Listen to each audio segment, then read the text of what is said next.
Hello, I'm Jonny Smith from the Late Break Show. I'm Richard Porter from Sniff Petrol. Together, you might know us from the Smith and Sniff podcast. Yes, we are in the Electric Avenue, presented by Sky Zero, and this is fully electric vehicles in quite a theatrical Mach-E with faux pylons, sound and vision. Once upon a time, even 5 years ago, electric cars here would have been a sort of funny, ragtaggy, kit car-y sort of bunch in the main, but now, huge range of stuff. And from all the major manufacturers. Yeah. Citroën are here with that. This is great. It's not actually classed as a car. The AMI is a quadricycle with fully interchangeable panels from one side to another, so it's ambidextrous. Doesn't have any paint, dead cheap. The idea being that it's going to be one of these hail type services. And in some other countries you don't actually have to have a driving license to drive it, which is great, possibly dangerous. At the other end of the evolutionary spectrum, over there, we have the Pininfarina Battista. Pininfarina, you might know, famous design house responsible for many Ferraris over the years. They've not lost their design chops, because if you could see that more fully, you would appreciate it. It's a fabulous looking thing with this incredible paint finish on it, which looks superb in the light. Underneath, it's based on the new Rimac hypercar, which we'll look at in a minute. So unbelievably powerful, unbelievably fast, with some great motor technology, motors on all four wheels, so you can do all sorts of torque vectoring trickery. And it's also, I think, drop dead gorgeous. Let's go this way. Nearly 2,000 horsepower, whereas over there that won't do 60 miles an hour. So on this side, we've got the offerings from Stellantis, which is not a Eurovision Song Contest group. It's actually a conglomerate of manufacturers of, can I get this right?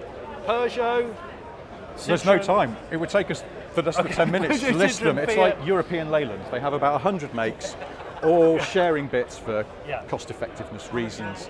And this is one of them, their small car, the E208. You can have that with petrol and diesel engines, but the flexibility of the underbits mean you can have an electric one. I really enjoy that car. That is a very, very good car in terms of design, fun, pretty affordable. We've got a Vauxhall Mach-E up here. You can get that as a Corsa, and you can get it with a Citroën body on. I think this styling of that Vauxhall have gone for with a sort of mask on. Visor, I quite like it's it. all right, isn't it? I think they found some groove here that works. No, it's quite a nice looking thing. The Mach-E being, what is a small SUV, I suppose you call it? Compact SUV. This is one that I think will sell like hot paninis, is the electric Fiat 500 here. The 500e, because people buy Fiat 500s and they're often just used in the city. It doesn't have the greatest range of any electric car, does it? I can't remember what it does, but it's perfectly fine. Take it from two people who've owned electric cars. You don't need as much range as you think you do. If you live in a city or a town, that will probably do you quite nicely. I think what's cool about that is you can order it with a city range or a long range pack. So you've got the choice. But it all has the Italian styling. Sorry, it's busy in here. It's a bit busy. We haven't even referenced the fact that we've just walked straight past a Tesla Model S. So probably the best-selling car. That's a Model 3, that one, the smaller one. A 3. Tesla you probably know about. The great boon just of their cars is you get access to their supercharger network, charging being one of the contentious things about electric cars, as you probably know. They're just a small start-up Tesla, they might not know about them. Yeah, very modest chaps set them up, and I think they're doing jolly well, what I hear. This is another Stellantis offering, the DS. So DS is the Citroën luxury brand, and again that's on the same underpinnings as that Mach-E, the E2008, which is probably somewhere I can't see right in front of me. Well, it's now, so busy. But what we should talk about on that side of things is the new BMW iX, which is their sort of, I suppose it's an SUV, starts about £75,000. That one there is fully spec'd up at about £90,000. It puts it in the same sort of range as the Jaguar I-Pace, for example. It's got a really nice interior on it. The exterior, well, it's got one of those as well. No, the back is good. The back is good, apparently. We'll show you a shot of the back. It's very busy, but the back and the boot space is pretty good. What's cool about that? It's a sort of X3 exterior size with X5 cabin space. And also, if you're into the technical side of things, it is made of carbon fibre. It's a carbon fibre tub, like a Formula One car, or like BMW's i3, which is a fabulous car. Been around for quite a while now, still very good, but they've used that know-how now in a bigger car. That means it's lighter, which of course helps with various things, although not regenerative braking, because actually weight helps that. Helps you put more juice back into the battery going downhill. I've got to mention this another Stellantis offering, the EC4, the Citroen EC4. That Isn't that an area of East London? Yes, it is. Yes. There we go. But it's also a quite nice looking. Do you know what? Car. I drove one of these for about a month recently. It is the most comfortable. What, non-stop? Yeah, non-stop. Yeah. Didn't you have to go to the loo? Yeah, Okay. I did. It's one of the most comfortable cars. It's probably the most comfortable car aside from a Rolls-Royce. Really? Ghost that I've driven in the last 5 years. It's so comfortable. Something we should say for people who aren't familiar with electric cars, one of the great things about them is, of course, they're so quiet, and that makes them very relaxing and very smooth, Yeah. and there's no gear changes, so they just sort of silently move along, and it's very compelling when you Yeah. actually try one out. 50 you're interested. kilowatt rapid charge ability, which is good. That is the Polestar. Oh no, that's not a Polestar. That's the Polestar behind it. Yeah. That's a the Volvo, isn't it? That's the C40 Recharge.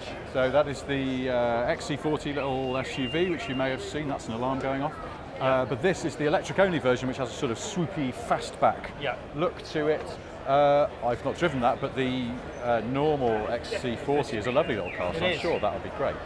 Somebody trying to break into the Citroen I've just been talking about. Because I said it was so comfortable, someone wants to prove it. We should go down there and just mention the Rimac, because if you want the sort of extreme ends of electric cars, obviously sort of family stuff like this is great, but down here we have a full-blown hypercar. I said before, the Pininfarina down there, it's based on the Rimac. This is what it's based on. Johnny, you've driven that, haven't you? I've driven it. It's, Yeah. it's the fastest. It's the most powerful, fastest car, race car or not, or road car I've ever driven. Possibly it will be the one I've driven for quite a long time to come. I mean, we've sort of skirted around the cars behind the camera. You've got the Volkswagen ID3, the Audi RS e-tron, so Audi's version of the Porsche Taycan. There's that new Kia. Oh yeah, Hyundai and Kia, same company, they're spending big on electric stuff. You might have seen the Hyundai Ioniq 5, which is somewhere over there, quite an interesting looking We'll thing. see if we can a little get bit retro, a bit 80s retro, which is a new trick It's a for the car stunning industry. car. And this is its Kia sister, which I think actually looks quite, I can't really see it, but I've seen Quite pictures of it. swoopy. Looks quite good, quite swoopy. But in my experience, the one thing about Hyundai and Kia electric cars is when there's a little range readout on the dashboard, whatever the range readout tells you, that's what it's going to do, and that's not always the case with all cars, but their tech seems to be pretty on I think the money. the Koreans are the ones to beat actually at the moment with regards to the affordability and the tech. Here's the Navara. Look, were you going to get a chance to see it before it gets crowded again? I know it's quite suddenly gone very bright. So that's 1940 horsepower, over 2,300 newton meters of torque, 260 miles an hour. That will do the quarter mile in 8 seconds. That is an incredibly fast. Bear in mind the Bugatti Veyron will do the quarter mile in 11 dead or 10.9. That does it in 8. Just to give you an idea of the firepower we're dealing with. Not actually fire, sparks. It's incredible. It is incredible. I should say as well, Rimac, yeah, it's a remarkable company set up by a man called Remarkable Mate Rimac, who has now sold parts of his company to Porsche. Yeah. And Hyundai own a part of it as well, don't they? That's right. They're all so keen to get what he's got, which is cutting-edge electric tech. And in fact, he has now effectively taken control of Bugatti. Yes. Which is interesting. Yeah. So, Rimac are going places What you very, see very there, quickly by the sounds of it. Yeah, what you see there will be distilled into the next Bugatti. I'm going to try and get over there because we've still got the Mustang Mach-E, we've still got the Taycan. I should say, we've been around the Goodwood site this morning, and I think this is one of the busiest bits of it already, which I think is quite interesting.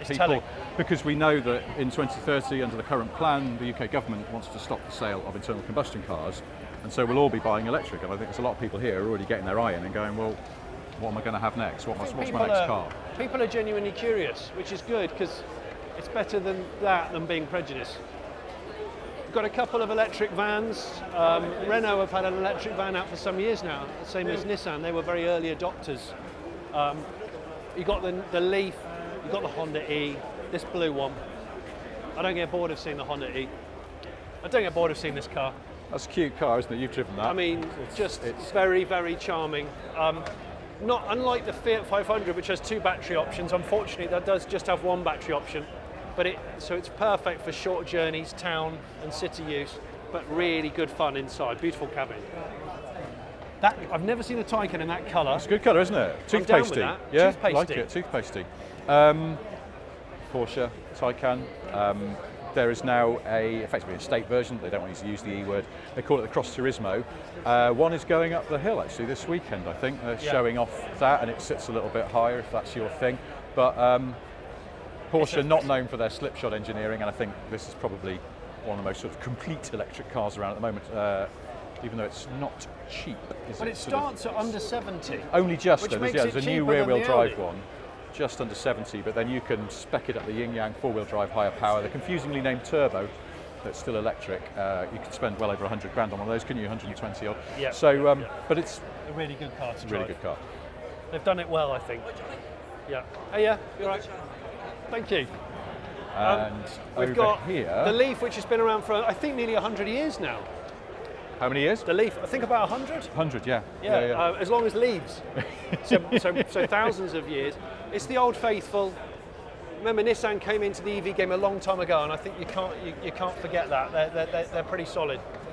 Mustang Mach-E, Ford's attempt to make a medium-sized electric SUV, which is where a lot of the effort seems to be going from a lot of manufacturers now and in the coming few months and years. Obviously it was a bit controversial because they used the Mustang name. It's their name to use. They can do what they damn well like with it.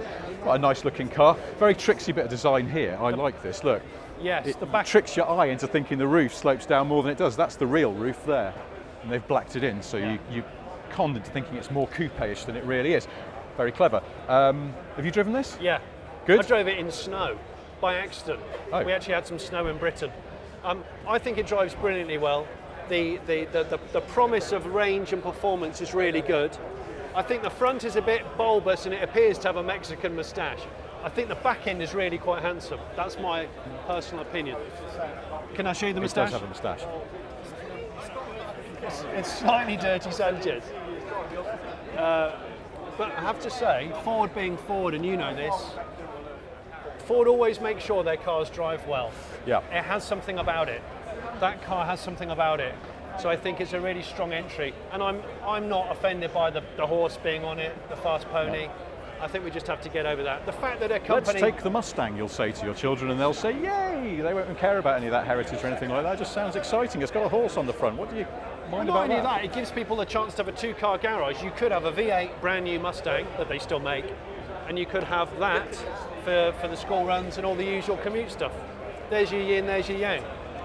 I'm going to give special mention to the least exciting looking car here. It's called the MG5 EV. Oh, yeah. It's a sort of willfully ordinary looking estate car, but it is one of the cheapest, quite large electric cars that you can buy at the moment. I've driven it. It's not damning it with faint praise to say it's perfectly all right.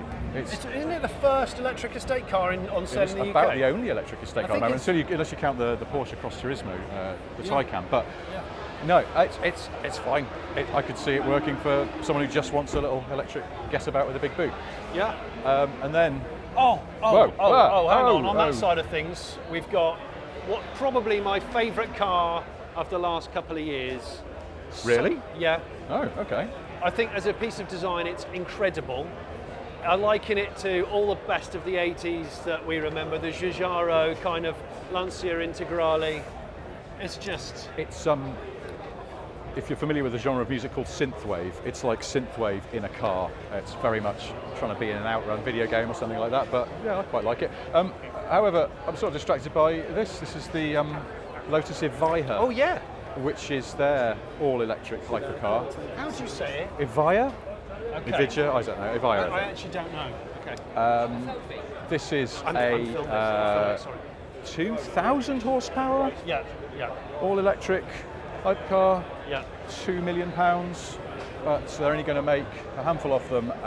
All their efforts obviously going into their last internal combustion car, the Emira, but we don't mention that here in the world of electricity. But this is going to be their sort of flagship to show where the company is going, where all companies are going, which is electricity. Well, we sort of started with the Battista, which is an electric hypercar. We're ending with an electric hypercar with an awful lot of useful everyday cars in Well, that's between. it. If you look at the range of stuff that we've seen here, what you actually see is it's just cars. These are just cars, and these in the future will be our cars. So, take your pick. No longer are EVs classed as left field.